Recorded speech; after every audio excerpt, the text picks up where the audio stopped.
मैं पिछले 1 साल से हकीम साहब के साथ हूँ और मैं इधर उनका सोशल मीडिया और मुकम्मल जो ऑनलाइन दवाइयाँ होती हैं वो सब मेरे अंडर है, मैं सँभालता हूँ। इंडिया के अलावा हमारी पूरी दुनिया में हमारी डिलीवरी जाती है। कि कोई तीसरा बंदा था जिसने वो वीडियो बनाई और वो वीडियो अपलोड कर दी और जैसे वो अपलोड हुई रातों रात इतना वायरल हो गई, हमने सुबह उठते ही डिलीट भी कर दी। वो देखता नहीं था कि क्या चीज़ मैं अपलोड कर रहा हूँ, क्या बोल रहा हूँ, क्या नहीं कर रहा। पहले भी उसने हमें एक मुश्किल में फँसाया था। तो एक और उन्होंने बड़ी गलती की और अब उनको पक्का ही हमने खारिज कर दिया नौकरी से। अस्सलाम वालेकुम नाजरीन, मैं हूं आपका होस्ट आमिर चांद खान और आप देख रहे हैं हमारा मुल्तान। नाजरीन, हम इस वक्त शहजाद दवाखाना पे ऊपर मौजूद हैं। हमारे साथ उनके दोस्त मौजूद हैं, इनसे बात करने की कोशिश करते हैं। वजदान साहब, ये बताएं कितने दिन हो गए आपको हकीम साहब के साथ रहते हुए, क्या काम करते हैं आप? मैं पिछले 1 साल से हकीम साहब के साथ हूँ और मैं इधर उनका सोशल मीडिया और मुकम्मल जो ऑनलाइन दवाइयाँ होती हैं वो सब मेरे अंडर है, मैं सँभालता हूँ।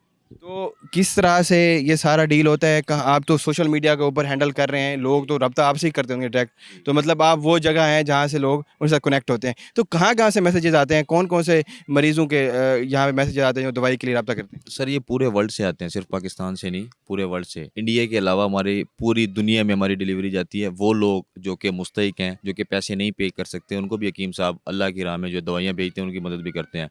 और यही नहीं, पाकिस्तान में भी, इधर मुल्तान में भी तकरीबन मैंने अपने हाथों से, जब से मैं हकीम साहब के साथ हूँ, मैंने कोई कम अज़ कम 100 बेटियों की शादियाँ करवाई हैं। और जब हकीम साहब अंदर थे, उन पर ये मुश्किल वक्त था, तो तब भी मेरे पास बहुत से लड़कियों के मैसेजेस आते थे कि आप प्लीज़ हमारी हेल्प करें। लेकिन हकीम साहब अंदर थे जिस वजह से कि उनकी हेल्प नहीं कर सके। अभी वो आएँ तो इंशाल्लाह दोबारा हम अपने फलाही काम शुरू कर देंगे। अच्छा, आप तो सोशल मीडिया को मैनेज कर रहे हैं, तो आप बताएं, जो वीडियो उनकी जो सोशल मीडिया पर वायरल हुई थी, जो मसला जहाँ से क्रिएट हुआ और वो खुद भी कह रहे हैं कि हमने ये नहीं की, थर्ड पार्टी से गई है, तो वो आपको आप बताएं कैसे गई थी वो? आप तो सोशल मीडिया हैंडल कर रहे हैं, आपके अंडर कंट्रोल में नहीं आई, आपके नोटिस में? सर सोशल मीडिया हैंडल कर रहे थे, लेकिन वो कोई थर्ड पार्टी, जैसे कि आपको पहले बताया, नसीब भाई ने भी बोला था कि कोई तीसरा बंदा था जिसने वो वीडियो बनाई और वो वीडियो अपलोड कर दी। क्योंकि जो हकीम साहब का अकाउंट है ना, वो तकरीबन चलता रहता है। हमारे पास अमले के जितने भी बंदे हैं ना, हर बंदे को ना हमने ओहदे दिए हुए हैं, स्टेप बनाए हुए हैं हर बंदे के। तो ना उसमें से किसी ने वो वीडियो अपलोड कर दी और उसने पहले अपने अकाउंट से अपलोड की, फिर किसी ने हकीम साहब के अकाउंट से अपलोड की। मामला ये हुआ कि शाम का टाइम था, हकीम साहब कहते हैं जो वीडियो बने उसको फौरन अपलोड किया जाए। और जैसे वो अपलोड हुई रातों रात इतना वायरल हो गई, हमने सुबह उठते ही डिलीट भी कर दी। लेकिन कुछ लोगों ने उठा के अपने अकाउंट से डाल के तो उसकी हाइप क्रिएट कर दी।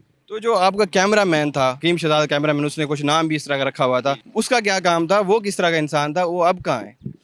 सर वो काफ़ी मज़ाहिया किस्म का इंसान था। मतलब कि वो देखता नहीं था कि क्या चीज़ मैं अपलोड कर रहा हूँ, क्या बोल रहा हूँ, क्या नहीं कर रहा। पहले भी उसने हमें एक मुश्किल में फँसाया था, लेकिन उसके बाद हकीम साहब ने उसको निकाल दिया था। जैसे कि हकीम साहब रहमदिल इंसान है, किसी की सिफ़ारिश के बाद उन्होंने फिर उसको हायर कर दिया था। लेकिन कहते हैं ना, गलती बार-बार बर्दाश्त नहीं की जा सकती। एक और उन्होंने बड़ी गलती की और अब उनको पक्का ही हमने खारिज कर दिया नौकरी से। तो अब कोई इस तरह का सिस्टम बनाया है हकीम साहब ने? एक तो गलती हो गई, मामला ख़राब, अब कोई, जैसे आप सोशल मीडिया को मैनेज कर रहे हैं, कोई इस तरह का कोई सिस्टम है कि आपके अंडर नोटिस के अंदर देख के आगे वीडियोज़ पोस्ट की जा सकें, या फिर भी वैसे ही चलता रहा तो फिर इस तरह के मामले हो सकते हैं? नहीं, नहीं, बिल्कुल, अभी हमने प्रॉपर सेटअप बनाया हुआ है, इस पर हमारा काम जारी है।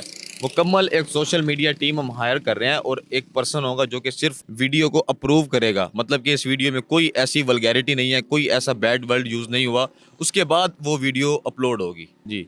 अच्छा, ये बताएं, आप 1 साल से ज़्यादा इनके साथ काम कर रहे हैं, ये लोहा पहाड़ कब से नाम उनके साथ लगा? ये लोहा पहाड़ इनके साथ लगा है। वो कहते थे कि आप हकीम हैं, आप हकीम लोहा पहाड़ हैं। लोहा पहाड़ इसलिए कहते थे कि ये हर काम जल्दी में करते हैं। ये कहते हैं एक काम अगर मैंने बोला है तो वो मैंने बोला है तो वो हो जाए, उसमें देर ना हो। इस वजह से इनको लोहा पहाड़, मतलब कि आपका काम बहुत जल्दी वाला है। तो हम, हमारा भी जो काम होता है, हम कहते हैं यार ये लोहा पहाड़ काम है हकीम साहब का, ये जट मंगनी फट बिया वाला सीन है। तो इसी लोहा पहाड़ वाले ही सेंटेंस को मद्देनज़र रखते हुए उन्होंने सारे काम स्पीड से किए। दानिया शाह से कैसे मुलाकात हुई, उनकी शादी हुई, उनके बारे में स्टोरी बताएं। सर दानिया शाह जो है वो इधर दवाई लेने आई थी, उनकी वालदा की तबीयत ख़राब थी। तो जब पहले तो वो वेट करती रह गई, लाइन में खड़ी रह गई। जब बताया कि आमिर लियाकत की जो है वो बेवा आई हैं बाहर वेट करें, तो उन्होंने सब काम छुड़वा के उनको बुलाया, उनका वेलकम किया, उनको रिस्पेक्ट दी। और फिर कहते हैं कि पहली नज़र में प्यार हो जाते हैं और हकीम साहब भी गिरफ्तार हो गए उनकी मोहब्बत में। उसके बाद उन्होंने निकाह कर लिया और बाकी स्टोरी तो आप सबके सामने ही है। ये हकीम साहब उनकी मोहब्बत में भी गिरफ्तार है, उसके बाद पुलिस के पास भी गिरफ्तार हो गए। तो ये सारा कोइंसिडेंट हो गया। अच्छा, ये बताएं, अब क्या सिचुएशन है? जब हकीम साहब नहीं थे तो फिर दवाखाना कैसे चलता था, लोग कैसे मुस्तफ़ीद होते थे? सर जब वो नहीं थे तो सबसे बड़ा मुश्किल वक्त यही था, इस सारे सिस्टम को ऑर्गेनाइज़ करने में सबसे बड़ा हाथ उनकी खातून अव्वल का है।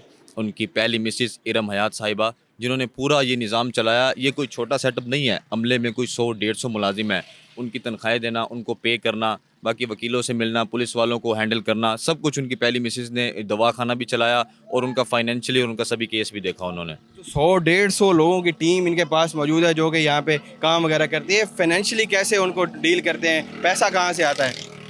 सर पैसा देखें, अल्लाह पाक जिस पे मेहरबान होता है ना, तो फिर उसको पैसे की कमी नहीं होती। हकीम साहब का एक पॉइंट ऑफ व्यू है, वो कहते हैं कि मैं जितने लोगों को रिस्क दूंगा ना, जितने लोगों को मैं मतलब कि उनका घर चलाऊंगा, तो अल्लाह पाक मेरे रिस्क में उतना इजाफा करेगा। अब जो बंदा भी आता है ना, कोई भी रैंडम इंसान कहता है कि मुझे काम चाहिए, हकीम साहब उसको मना नहीं करते, उसको कहते हैं आपका वेलकम है, आप हमारे साथ आ सकते हैं। लेकिन इस इंसिडेंट्स के बाद अब हकीम साहब इस चीज़ पे भी गौर कर रहे हैं और हर बंदे को इस तरह से नहीं वो अपने पास रखते। अच्छा, एक पहले एक और तरह के उनकी नेचर थी, सारा कुछ था, आप तो उनके साथ काम करते रहे।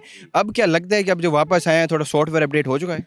हाँ, सॉफ्टवेयर तो बिल्कुल अपडेट हुआ है। उन्होंने लास्ट टाइम भी कहा है अपनी वीडियो में सॉफ्टवेयर अपडेट हो गया। लेकिन अब जो है वो बिल्कुल हर एक चीज़ में जब हम वीडियो बना रहे होते हैं, कुछ भी कर रहे होते हैं, तो वो कहते हैं कि इस चीज़ का ख़्याल रखा जाए, इस लफ्ज़ को नहीं बोलना। हमें भी कहा है, मैंने एक वीडियो भी डाली है, कहते हैं मेरे अमले विच जिन्हें कोई गलत वल इस्तेमाल किया उन्हें वास्ते गोली दार डरे। तो इस चीज़ पे अब पूरा नोटिस लिया जा रहा है। जी नाज़रीन, हमारे साथ वजदान साहब मौजूद थे जो उनके सोशल मीडिया को हैंडल कर रहे हैं। उनसे बात की और आपने जाना कि किस तरह की सारी स्टोरी थी, किस तरह वीडियो गई और थर्ड पर्सन ने बनाई और आज मामला यहाँ तक आ पहुँचा। और अब हकीम साहब का सॉफ्टवेयर भी अपडेट हो चुका है और मामलात को अब वो कड़ी नज़र से देख रहे हैं कि कोई भी इस तरह की वल्गैरिटी या इस तरह का इनडिसेंट चीज़ें ना अपलोड हों जिससे मामला ख़राब हो जाए। जी।